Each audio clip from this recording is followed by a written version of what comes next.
This is a tangle tutorial for a tangle called Ratoon. And a lot of this I'm just going to be silent because you can kind of see how the tangle works. I don't want you to be so focused on where the dots are or if these little seed male shapes aren't where you want them to be.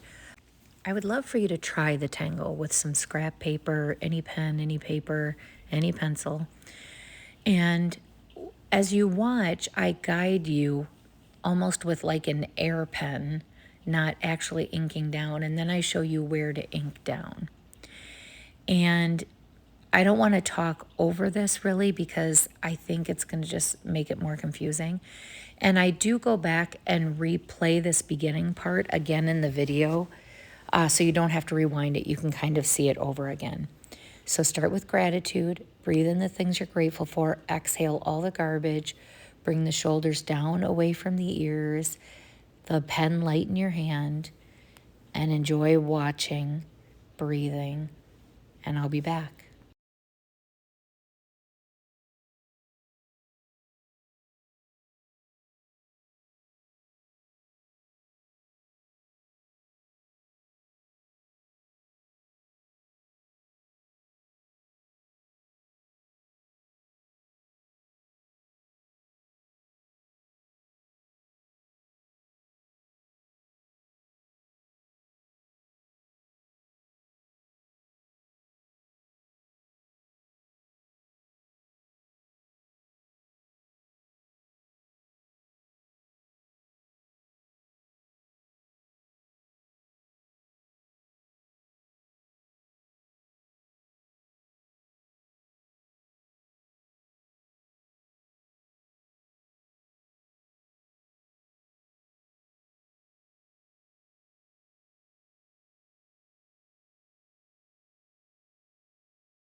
So the first few times I learned this tangle, now this is me repeating it again, I would confuse where the lines went and how they connected.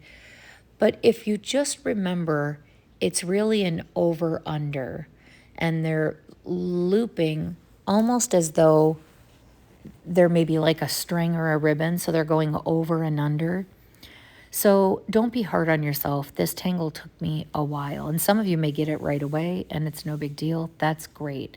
But just be kind to yourself, because once you get this, it's a beautiful tangle. And what I show at the end is me taking it to a whole different level. I wasn't having a great day and really just needed to clear my mind. And so that's when I went in and worked on this even more. This is also a good time to remind you, don't forget to subscribe. And you can also subscribe for extra content here that will be coming out, which is going to be amazing as well. All the little extra fun stuff. So take your time with this. Make sure you're breathing, light with the pen, light with the pressure. This is the basic beginning.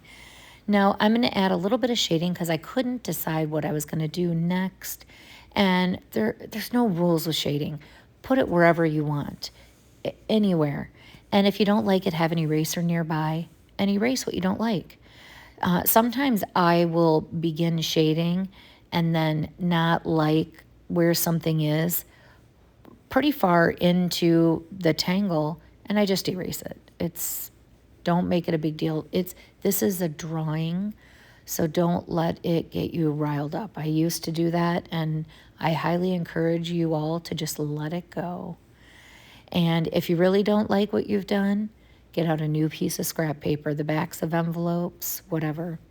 So I'm going to put the tangle betweed in the center of this. I draw betweed a little bit different. I draw these curved arches, and I start at the middle of the top of the one above it, if that makes sense. So you can see I'm just halfway the one above it and bringing it down. I like to curve mine. You can make them straight if you want to. I feel like the roundedness, when you shade it, it turns out even better when they're rounded. So take your time with this. And then what I'm going to do is, people ask me a lot about what weighting is. Weighting is taking ink to create contrast where you wouldn't be able to maybe get enough graphite or pencil shading in there to make a difference. So you see where I'm putting this little kind of C shape or triangle where the two lines meet or curve. This is weighting. Because if I tried to get a dark enough version of the pencil there, number one, it would be a lot. And I don't know that it would even get the look I'm going for. So weighting is just adding exactly that. This is what it looked like when I was done. This took me days and days and days, but I worked on it a little bit at a time. I find that when I take a tangle and try to push myself to get it done immediately, I don't get it the way I want it to look. These are meant for self-care, for mental health, for letting your mind breathe and take a break. So take your time, set it aside when you're not quite ready. Enjoy the moment. And don't forget to check out the link in the description. It'll link you to all the things that I have, my Etsy shop, further classes on my website. Enjoy, and don't forget to subscribe. See you soon.